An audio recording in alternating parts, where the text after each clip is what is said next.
Hello, ladies and gentle friends. Thank you very much for tuning in here to another episode of the show. I definitely appreciate it. So today I am going to be talking about Halloween 2018. I actually just posted a written review of the movie on my blog. So if you haven't checked out the written review as of yet, you can definitely do that here at the link that's listed below in the description for the page, so www.theragingninja.blogspot.com, and that would be much appreciated. And so this is just going to basically be me kind of talking about some other things that I didn't get to put in the written review, just because it was already pretty long, but I still had a number of things that I wanted to say about it. So that's just what this is going to be here. And if you haven't checked out the written review yet, I ended up getting the movie a B-. So I was kind of teetering back and forth if I was going to do B- or C+. Ended up going B-, just because I think the movie itself is a little bit better than kind of what I think of when I think of C+ in my mind. It is solid. You know, like I said in the review, it's not a great movie, but I think it is very solid. It does have pretty decent entertainment value, and it's definitely a watchable movie. Like, it's a good way to kill an hour and a half or 2 hours, no pun intended, and good little popcorn horror flick, you know. And that's not necessarily a knock against it, but I just think the way that it was kind of marketed and just kind of the expectations on things for that was a little bit more, at least for me. So, yeah, if you're just kind of a casual fan that just wants to watch it to see Michael Myers pack some people up, you know, get his body count up, you're probably going to enjoy it. Like, I don't think there's going to be too many things that you find necessarily that wrong with it, aside from characters maybe doing stupid stuff. And there are a lot of characters that do really stupid things in this movie. But, I mean, besides that, I definitely think that if that is, you know, what segment of the audience you kind of identify with, I think it hit the mark for you. But for me, it definitely missed the mark. I think it was a missed opportunity.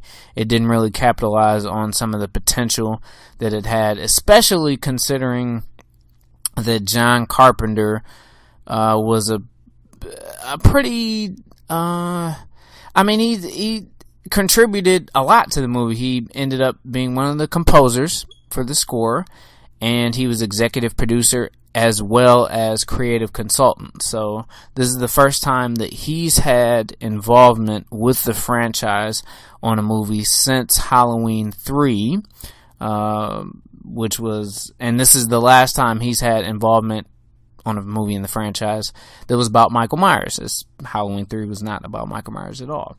So when you have that, you know, you have the director of the original, who of course was the mastermind behind Michael Myers, Laurie Strode, like this, you know, universe. Like, it starts with him and Deborah Hill, who was, you know, one of the other writers and creative forces.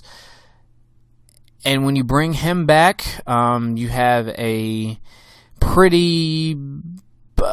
director with a good reputation in David Gordon Green. You know, he's not necessarily seen as maybe a super known A-list director, but from what I've seen, I haven't really watched any of his movies, but from what I'm seeing here, he's gotten some pretty decent critical acclaim and everything to his name. And, you know, just having that, you know what I mean, the expectations were kind of high, and definitely considering the fact that this movie has gotten rid of all of the mythos for Michael Myers, a lot of it, you know, by pretending that the other sequels didn't exist, because it is a sequel directly to the 1978 film, you know, just set 40 years after the fact. So considering all of that and just kind of the hype that's been coming into it, it's been pretty well reviewed critically here, doing well on, you know, like Rotten Tomatoes and other review sites and publications and things like that. For me, I just thought it was okay. Like it's okay. It's, you know, like I said, if you're going with a group of people or you're just looking for a scary movie to see on a date night, I think it's fine. But if you're looking for a little bit more, it didn't deliver on that. At least not for me. So, but that's basically my consensus on it. I didn't, you know, like I said, it's not a bad movie, and I think because I had a lot of critical points that were in my review, so much so that it almost seemed, I even kind of questioned myself, like, did I like this movie? And I did. And I think what helps it out is because the elements about it that do work, like the parts of it that are good, are really, really good. Like they're great. Like the things in this movie that it gets right, it gets really, really right.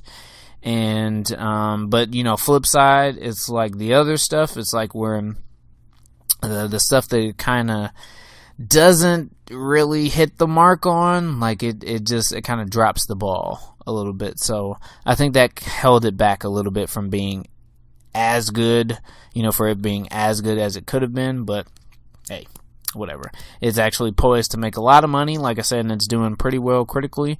So this will almost certainly not be the last Halloween movie that we'll be getting probably in the next couple years or so, but you know, it is what it is. So with that said, yeah, like I do think it is a solid addition to the franchise. It is certainly better than a lot of the sequels here. I would say definitely better than Part 5. So Halloween 5, The Revenge of Michael Myers. I think it's better than 6, Halloween, The Curse of Michael Myers. And I would probably say it's better than H2O as well. It's definitely more kind of serious in tone and not as kind of self-referential maybe as Halloween H2O is, since that was kind of the thing to do at the time, you know, coming out after Scream. And then, of course, it's definitely better than Halloween Resurrection. I would say it's better than both of the Rob Zombie movies.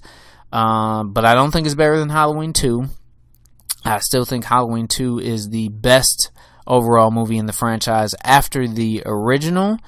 And I would say it may be on par with Halloween 4, The Return of Michael Myers. I would also say it's better than Halloween 3, which, again, didn't involve Michael Myers, but I still think it's a better overall movie.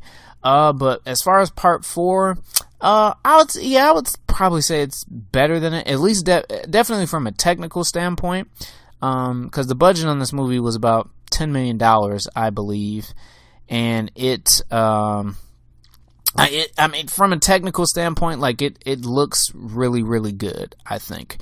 And Halloween 4, there's almost kind of a cheapness and look to it. Because it is kind of a low budget horror movie, and I definitely think, like I said, this one technically looks better. I think it's just staged and shot like very well. So even if maybe just say as a movie, it's not as cohesive, you could say maybe as Halloween Part 4. I still think it's better technically. Looks a lot cleaner. And just the production value seems to be a lot better, higher. So I give it the edge on that, you know, if nothing else.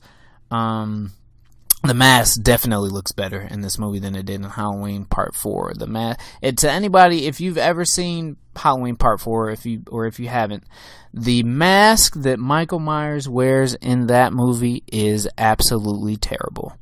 Just flat out awful. Like, it is horrendous in every single way.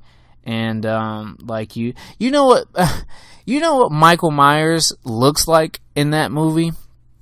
Michael Myers in Halloween 4, The Return of Michael Myers, the character of Michael Myers looks like somebody cosplaying Michael Myers in that movie. Like, that's how bad that mask looks. Like, he looks like somebody that just bought like a cheap costume from Party City or like Spirit or something like that and showed up to a Halloween party. And yeah, like that's how bad that mask looks. Like, it's really, really bad. Man. So yeah, so it's better than that. As far as Halloween 4 goes, it beats it on the mask as well. but anyway, so yeah, so I would say it's better than a lot of the sequels, and it's, again, solid horror film, but nothing super, super special. There's a lot of things that I felt like just didn't work for the movie. One of the major things kind of being the comedy. Now, there are a few moments that legitimately are funny. Like, there's a scene where there's a kid that's being watched, but like he's babysat, essentially. So he's being babysat by one of the characters. Her name escapes me at the moment. I do apologize. But one of the characters that is Allison. So Allison is Laurie Strode's granddaughter. So Laurie Strode, Jamie Lee Curtis, and her mother is Judy Greer. So yeah, her character, she has this, like, her best, girlfriend. She's nannying this kid, and they have a great dynamic with each other. Like, they really have this kind of silly, kind of funny rapport back and forth with each other. And I think, like, that works. But there are a lot of other just kind of jokes and gags that are in the movie that I thought just fell kind of flat, especially when they tried to use it to undercut like a moment that should be serious and tension filled, and I just felt like it didn't work. It felt out of place and almost kind of just too self-aware, like it was one of those moments where it's like, we understand that we should be serious in this moment right now, but what you're not expecting to get right now? It's a joke. Like, so that's what we're going to do. We're going to just throw this joke in here, and that's going to be that. Like, while somebody's about to get their head chopped off, like, let's just throw this joke in here. And I just felt like that stuff didn't work. Like, there's a sequence where there's two cops, and they're talking about lunch and sandwiches, and I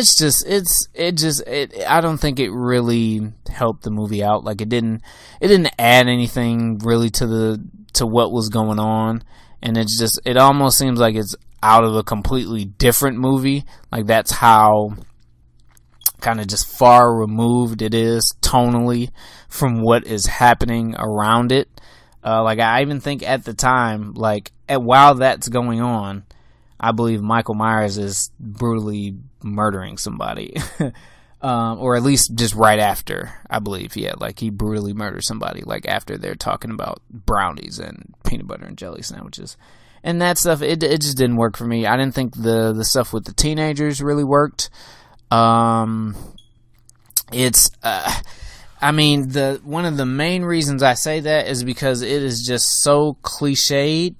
Like, they play the teens themselves are kind of just these cardboard cutout stereotypes, and they talk about smoking weed, they talk about having sex and all this stuff, and then there's this dance where Allison, Laurie Strode's granddaughter, she goes to with her little boyfriend, who is kind of like, you see it coming from 1,300 miles away that this kid is like a douchebag. And of course the movie goes the direction of him being a little douchebag when they're at the dance, and Allison has to leave for a second. She comes back and finds that he's like drunk and kissing this other girl. And like I said, it's a scene that you've seen a million times before, not even in like horror movies, just in romantic kind of comedies, coming of age stories. Like, you've seen it a million times. And then you have the the husky best friend of her boyfriend that then tries to make a move on her, saying like, yeah, like forgive him, like he's just a jerk and da da da da, you deserve better. And then of course he tries to move in, get himself a smooch, she doesn't want it, and he's like completely tone deaf to the fact that like, bro, like I didn't want you to kiss me, like what are you doing? So I didn't think any of that stuff really worked. There are a number of characters just making which I know is mandatory for a horror movie to have characters that make poor decisions, because that's a lot of time that's what leads to them getting knocked off. So I get that. I understand that. Like you have a horror movie, you need characters to die. A lot of times they die because they just make bad choices. I get it. I understand that. But at the same time, there are some decisions that are made by characters in this movie that are so stupid that it borders on just a comedy almost. I mean, like even, and I understand that this is not the real world, quote unquote, but the universe that the movie takes place in, for the most part, operates with the same, realities that we have. You know what I mean? Like, it isn't some, science fiction alternate universe or anything like that. Like, they basically play it as if this is the real world, as if Michael Myers is a real person that really kills people, and that, that this is happening in this, kind of small suburban city. Like, they play on that and the fear on that this is real, right? And there are people that make decisions that it's like, well, if this was real, like nobody would do this. Like, for example, so Will Patton's character, Hawkins, who's a cop, Haddonfield cop, he continually goes into situations without calling backup at all. Like there's just one point, like there's one scene where he does kind of call for backup, but he doesn't wait for them to come, and he still goes in. And it's like, at least, okay, you at least thought to do it. And then there's another part where I swear he just goes in without even thinking for calling for backup. And it's like, bro, like you've seen what Michael Myers can do. Like, he's seen it close up, because his character is supposedly the guy that was the first responder in the original Halloween. We don't see that happen, but he was apparently one of the first responders in the original Halloween that came after the whole incident and after Michael had killed these people. So it's like, you've seen what this man can do firsthand, and you continually think that you can, with your little Glock, your little handgun, that you can do some damage to him yourself. Like, and I guess I applaud the guts, maybe, but it's just like, dude, like why? Like, why would you keep going into those situations with no backup? And then the kids they're in the house. So there's a sequence where, with the babysitter friend, that I gotta look her name up. I can't keep calling her the babysitter friend. It's Vicky. So then there's a part where Vicky and her boyfriend, they're at the house. They've already put the kid to sleep, quote unquote, right? And Michael Myers, of course, shows up and starts attacking Vicky, and just some of the ways that they go. She, of course, like slips on the floor, and then, just can't bring herself to hurry and get up and still try to leave. Like, she just slips on the floor and just kind of accepts her fate. And I don't know, man. Like I said, I understand, like, this is far from the first horror movie to have people kind of making those stupid decisions, but the movie itself kind of operates. So this is the thing, right? So if you're going to pretend that the other Halloween sequels and everything didn't exist, and that you're going to be a direct sequel to a film that is regarded as a classic, regarded as one of the best and most influential horror films, slasher films of all time. If you are going to take up the mantle of being the direct follow-up to that and saying, like, yeah, we're just going to ignore those, basically saying, like, their quality and what their offer is not up to snuff, then I'm going to hold you to a higher standard, bro. Like, you're going to have to give me more than just stereotypical cliche teens and stupid cops that basically fall backwards into creatively stupid ways to get themselves killed. Like, I need you to do better than that, because the first movie doesn't do that. Like, not to say that everybody made great decisions in the first one, but it doesn't feature people who basically sign their own death warrant just by, you know what I mean, doing the stupidest things that you could possibly think of. And then, so let's get to, oh my goodness. So there's the doctor character that is in the movie, who is this guy who is essentially a stand-in for Dr. Loomis, Donald Pleasance, who is, passed away a number of years ago. So rest in peace. So he takes up the title of being Michael's doctor, and is his handler, so to speak. And he's been watching. So after, Dr. Loomis stopped being his doctor, this guy basically stepped in and has been watching him for years, and trying to rehabilitate him, study him, get inside of his mind, see what makes him tick, all this stuff. And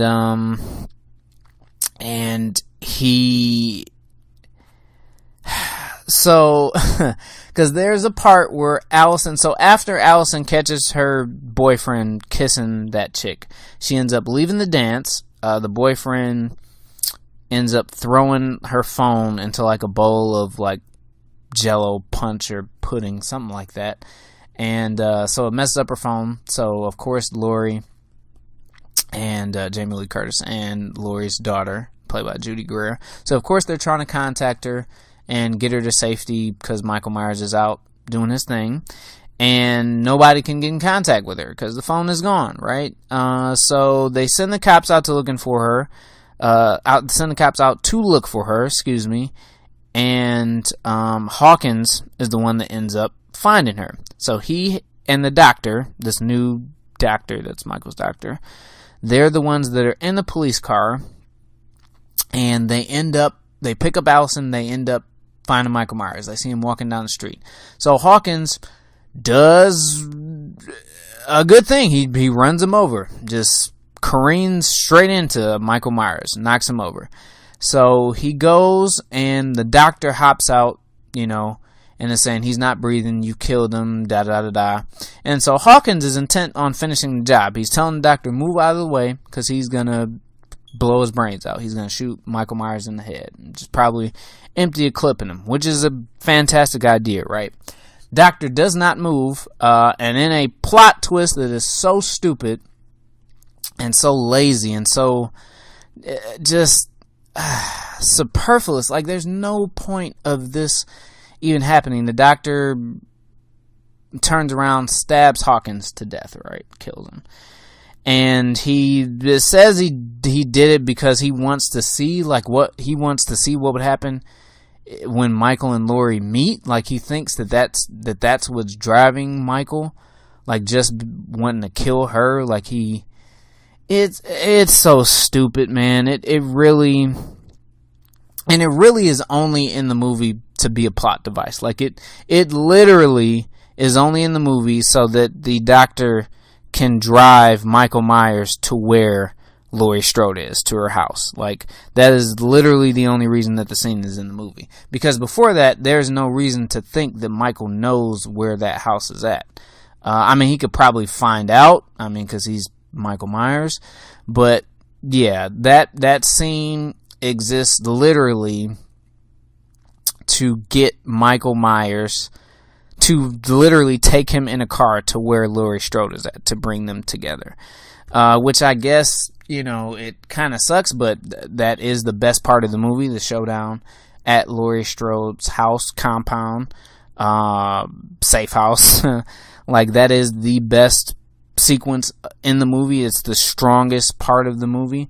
So I guess I kind of forgive it a little bit, but it's just, that is such lazy writing. And like I said, it was just so unnecessary. And then it calls into question it doesn't even really call it into question. I think it makes it pretty obvious that the only reason that the prisoners escaped at the beginning, were near the beginning of the movie, because that's how Michael Myers gets out. So he was being transported from Smith's Grove Sanitarium to another facility, and he ends up getting off the bus and getting free, and the doctor is like unharmed at that point.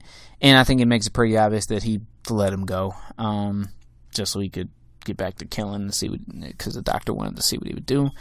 And it's just I didn't like it. I didn't think it was necessary, and it's just kind of like one of those things where, like I said, it is just a plot device, because not only does that take Michael to where Laurie is at, Hawkins was gonna blow his brains out. Like, he was gonna dump a clip in him and most undoubtedly kill him. But of course you can't kill him, because Hawkins is a secondary character, and we're only about 2/3 of the way through the movie. So Mike Myers can't die at that point. He needs to die later. Well, quote unquote, die later, right? So anyway, so there's that. And I mean, those are the biggest things that I really had a problem with. I think that the movie, and I said this in my written review as well, I think with the movie kind of removing the sequels out of the equation and just some of that history that the character had established in those, that it doesn't really make sense for people to fear him the way that they do, because it is basically, so because the timeline this movie functions on is that Michael Myers killed his killed his older sister when he was little, back in 1963, and then 15 years later he comes back in 1978 and attacks like this group of kids, kills like 4 or 5 of them or so, and tries to kill Laurie Strode, and that's it. Like, that is it. And the way they talk about this man and the way that people research him and try to study him is almost as if he's like the most, like legendary mass murderer that there ever was. Which, if you keep some of the stuff in the sequels, he would be, you know what I mean? But is basically just, he was this, in this timeline, he's essentially just this random guy that killed his sister, and then 15 years later killed a couple of teens randomly, and that's it. And then he got caught, locked up, and he hasn't done anything else in 40 years. So to me, there's no reason to regard him as this like legend that they do. But like I mean, it's kind of, I guess that's kind of nitpicking, but that's just me. But, I mean, those were, like I said, the biggest gripes that I had. I think everything else is pretty solid. The acting is solid. Jamie Lee Curtis is great as Laurie Strode. And I think just portraying her as this kind of just broken, basically, like I said in the written review, almost Sarah Connor type of character, I think was fantastic. The last about 20-30 so minutes of the film are really, really good as far as the tension and everything that it builds to.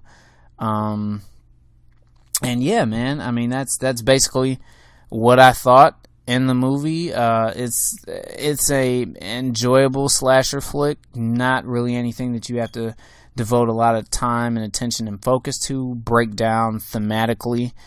I don't think it really lends itself so much to that. So if that's what you were kind of thinking it was going to be, it doesn't really get there. But I think it's solid enough. And And I would definitely say that it's worth a watch and would recommend it. And I'll even probably end up checking it out again in theaters here probably another day or so. But that is going to be it for me. So please subscribe, and I hope you guys take care.